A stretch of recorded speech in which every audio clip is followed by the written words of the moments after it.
ατύχημα και απόπειρα κλοπής την ίδια στιγμή. Το βίντεο μας το παρήχε θεατής του καναλιού.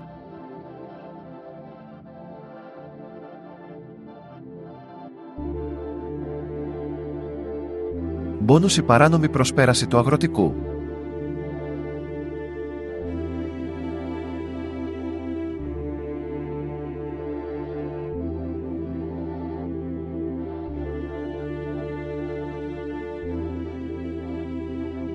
Στο ατύχημα ενεπλάκησαν αυτοκίνητο με μηχανή.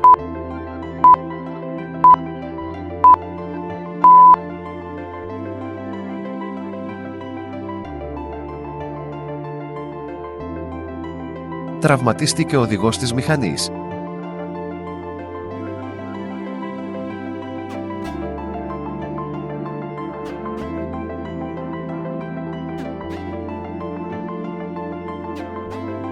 Να το δούμε μία φορά ακόμα σε αργή κίνηση.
Αυτό που παρακολουθείτε είναι τον οδηγό του αυτοκινήτου, δευτερόλεπτα μετά το τρακάρισμα και ενώ έχει κατέβει να ελέγξει τον τραυματία μοτοσικλετιστή, ένα μικρό Ρωμά να τον ληστεύει.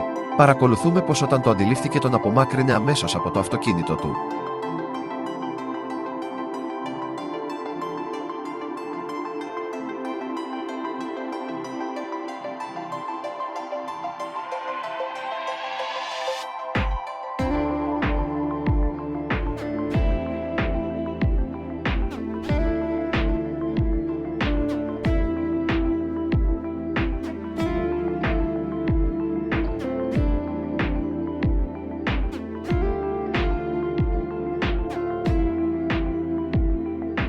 Please subscribe and hit the notification bell if you want to receive notifications for our newest videos.